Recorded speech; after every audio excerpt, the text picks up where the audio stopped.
So next we have got is the force. Force is an external agent which is used to change the state of a body. So change in the state of the body could be understood like taking an assumption initially body is at rest, and if we require to move that body, then the force needs to be imposed. Or the second way to understand is, if a moving body is there, then the body is required to be brought at the equilibrium, or it needs to be stopped, then the application of force is required. So this is what we talk in the engineering mechanics. So first is that we take up a body which is stationary, and on that we will try to impose a force, and due to that force we will try to identify where else the force is getting transmitted to the adjacent connections.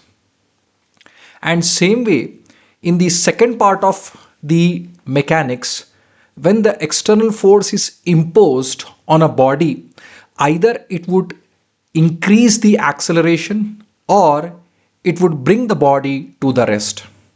So this is how the discussion is limited in the engineering mechanics.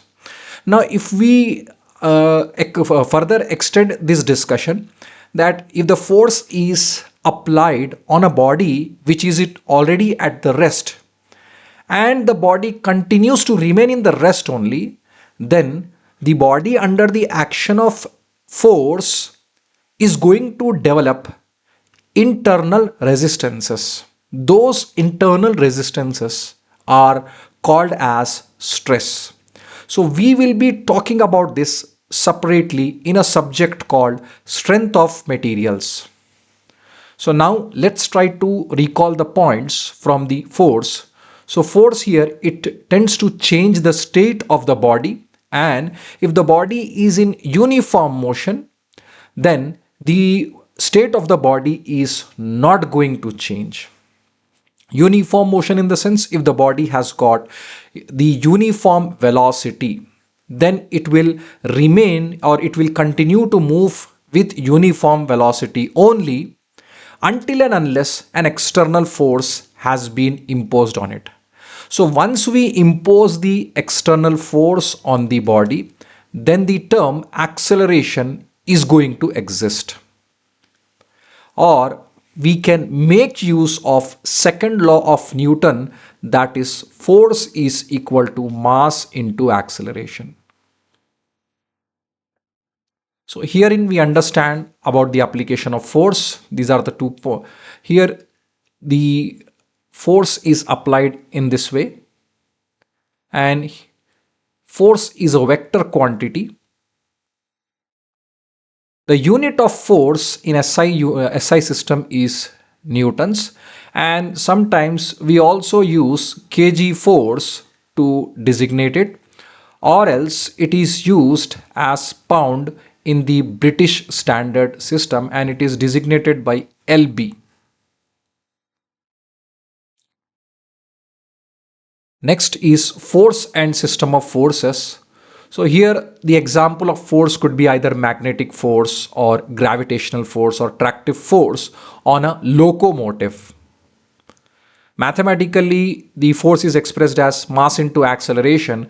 This is as per Newton's second law.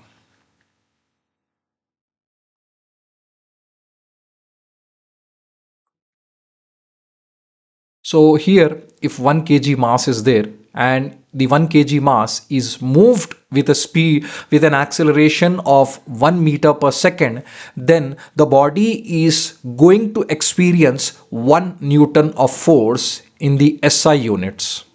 That is what is the understanding we can develop from the above calculation. The next is system of forces. So when a body has got more than one number of force, then we would be considering that as a system of forces. So system of forces has got a broader classification. We would be seeing that broader classification in the further discussion. Next, as I mentioned earlier, that engineering mechanics involve about the behavior of rigid body, and the rigid body could be either in rest or could be in motion.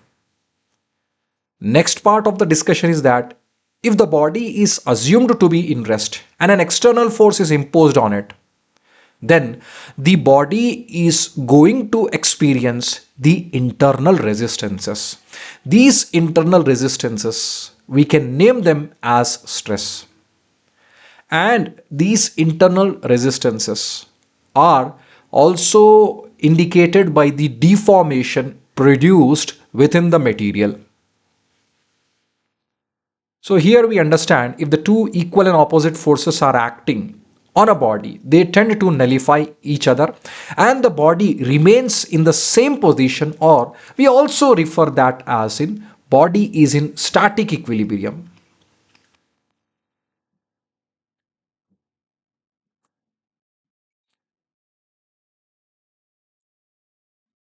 So force produces change in the shape of the body or in the size of the body. The change in the shape of the body, or it could more or less produce some kind of distortion. Distortion in the sense the shape of the area might get changed and size of the body or the length of the body will get changed. We also refer that as an elongation or extension, or else we also refer it as compression. So these are the terms for deformation, and this deformation is happening due to the setting up of internal resistances within the body. The body not undergoing any appreciable deformation, then such body is called as rigid body. Basically, if we find the deformation is negligible or almost nil, then we take up the assumption that it is behaving as a rigid body. It's the assumption.